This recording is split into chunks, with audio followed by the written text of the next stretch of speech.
Very good morning to you. Millions of people across the UK were sent an emergency alert last night with a warning not to light anything that could spark a wildfire.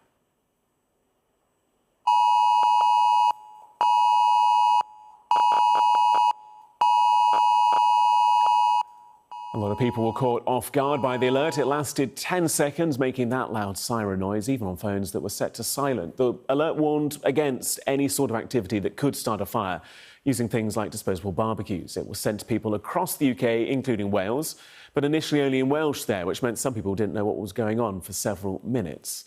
Well, that rather loud warning came as firefighters continue to deal with several...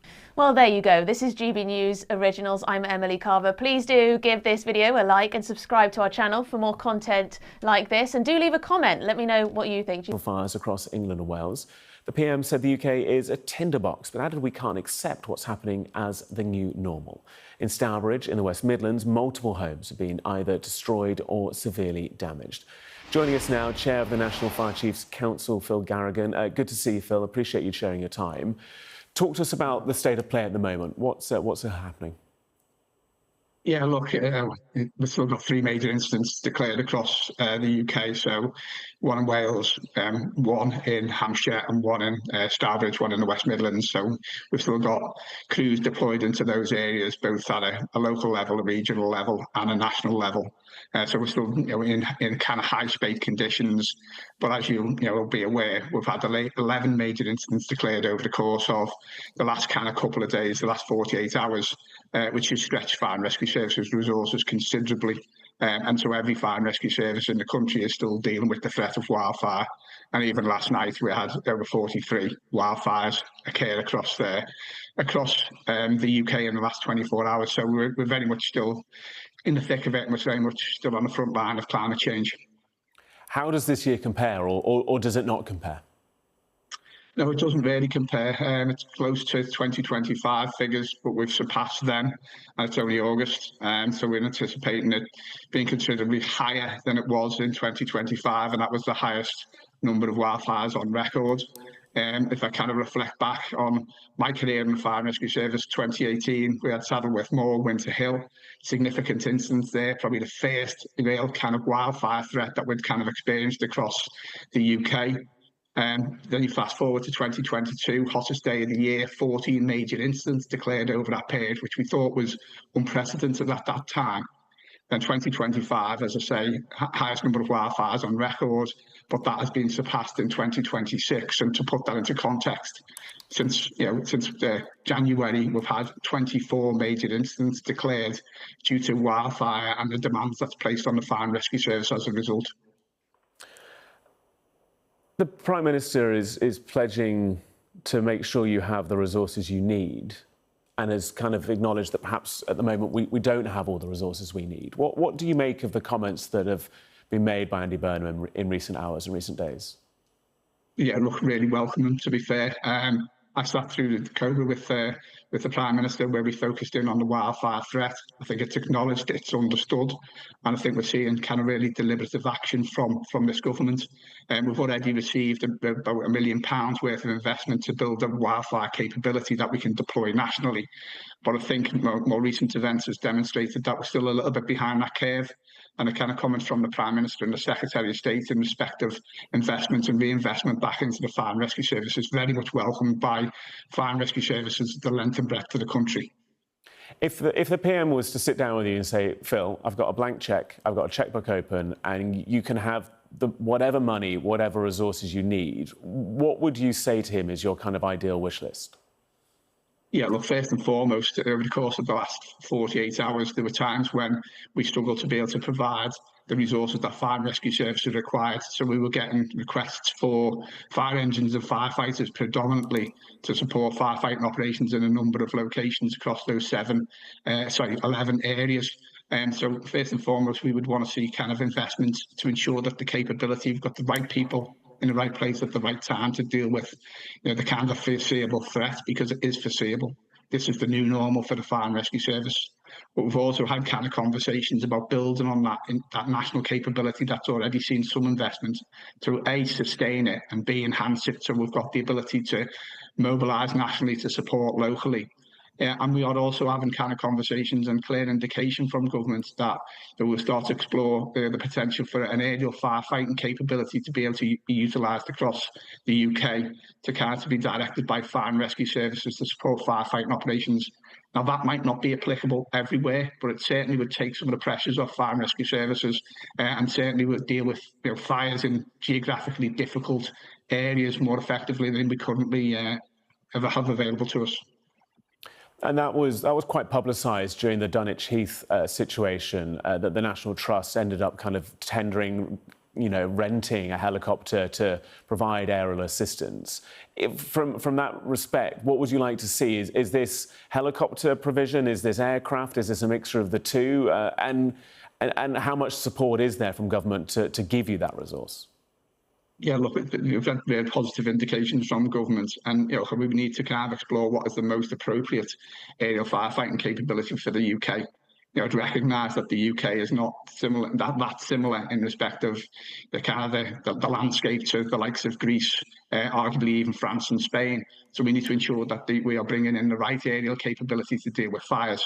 But we are exploring whether that would be, in the first instance, an ability to direct a helicopter provision with firefighting capability. Well, but that may well expand and it may shift and it may change based on some of the kind of work that we need to do to ensure that we've got the right kit and capability to reflect the risk in the UK. Andy Burnham quietly creates a brand new government role while Britain burns through its worst wildfire crisis in living memory. And the man he picked for the job has spent a month sitting empty. Right then, grab a cold drink, because where we're going today is not comfortable. This is Britain Underneath. And if you're new here, this is exactly the kind of story we exist to dig into. The stuff that happens quietly behind the headlines, while the country is distracted by the heat. So, before we get properly stuck in, hit subscribe.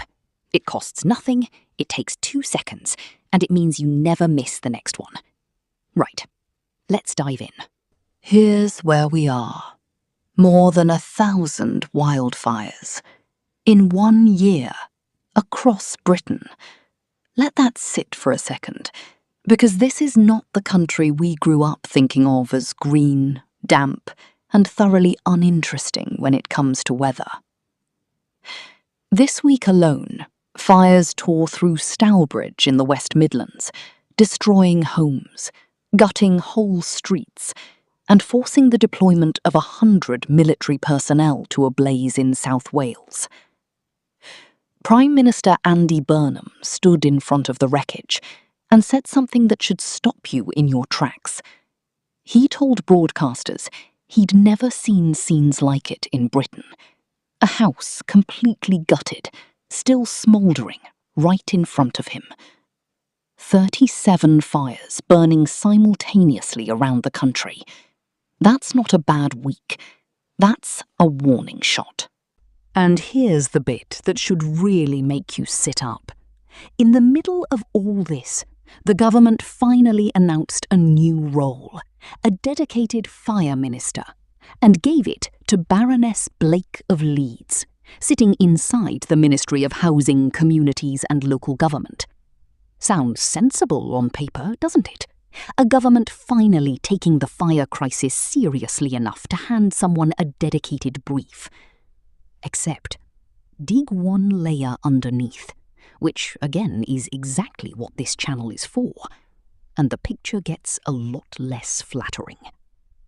Reporting suggests the fire brief had sat completely empty for roughly a month, ever since the previous minister lost the post when Burnham took over at number 10. A month. While firefighters were being run ragged and the country was baking through record heat. Critics in Parliament have not been gentle about it, accusing the Prime Minister of leaving the country dangerously exposed at exactly the wrong moment. How important has kind of inter-agency relationships been in recent weeks, and even beyond state agencies, to people like farmers, for example, land managers and rural communities who have often turned up, you kind of talk about accessibility, who've turned up with tractors and bowsers and trailers and kind of supported you guys in your work. How important is those relationships, and where can they be furthered? Well, absolutely. The people that have, farmers particularly, been out on kind of their own land, trying to protect it. But we're seeing, extensive work across, public, private sector who recognise the threat that communities are facing, and that they've done their damnedest and have been on the front line with firefighters at times, cutting fire breaks, preventing fires from spreading, being very decisive on their actions. And that is something that we will seek to explore and exploit. As we move into our new normality. Those relationships are really, really important to us, and we'll effectively manage these wildfires and this wildfire season together rather than independently, and it be left to the fire and rescue service. We've got great relationships being built across the whole of the UK with landowners, with farmers, with governmental departments. We recognise the threat now, and we know that we need to put our shoulder to that to kind of ensure that we are protecting the people and the communities. I'd also, seen some of the images that are being shown on the screen at this moment in time. We know what the challenge is when the fire spread from the rural environment to the urban environment. And that is something which is at the forefront of our minds. We recognise that we've got at least probably 40 families who are waking up today, having lost their homes and their possessions. And that is something that we are seeking to avoid at all costs. Our thoughts are obviously with those families, but we will do our damnedest moving forward to prevent that happening and affecting other families. Now, before you go and shout at your telly, take a breath with me for a second, because there's more nuance here than a single villain narrative. Burnham hasn't just made this one appointment and walked off. He's called in the military. He's banned disposable barbecues nationwide. He's warned smokers directly not to risk lighting up what he himself called a tinderbox Britain. He's also said he plans to commission dedicated firefighting aircraft, the kind you see dropping water over hillsides in southern Europe and the western United States, something Britain has never really needed at this scale before. And he's promised a proper summit with fire services, acknowledging, in his own words, that the country hasn't done enough to resource them for this new reality. That's not nothing, but it does raise the obvious, slightly awkward question. Why did it take a national emergency to get here? Because underneath the politics, there's a much bigger story, and it's the one that should genuinely worry you. This isn't a one-off. Experts are now warning that after the fire could come the flood, with a wetter-than-usual autumn and winter potentially on the way. Nearly 3/4 of England and the whole of Wales are sitting in drought right now, and MPs are pressing the government to speed up new reservoir building before the water situation gets any more desperate. Meanwhile, health officials have extended amber heat alerts across huge parts of England, warning that high temperatures are putting vulnerable people directly at risk. This isn't abstract. Health data shows a real chunk of heat-related deaths last year were linked to people living with dementia, who often don't recognise when they're overheating or dehydrated. Charities working with people who have learning disabilities are saying the same thing. This heat isn't just an inconvenience. For some people, it is genuinely life-threatening, and too often that risk gets completely overlooked. So here's what's actually going on underneath the surface of this story. A government reacting to a crisis rather than getting ahead of one. A country whose entire infrastructure, fire services, water supply, emergency planning, was built for a climate that simply doesn't exist anymore. And political decisions, like leaving a fire minister's chair empty for a month, that only look defensible once the cameras are already pointed at burning houses. Whatever you think of Burnham, whatever you think of this government, the pattern underneath is bigger than any one politician, and it is one this channel is going to keep tracking closely. Stick with me till the end here, because this is genuinely just the beginning of where this story goes. If today made you think differently about what's happening behind the scenes in British politics, do me a favour and subscribe to Britain Underneath. It really does help the channel keep doing this properly, digging past the press release and into what's actually going on. Stay cool out there, stay informed, and I will see you in the next one.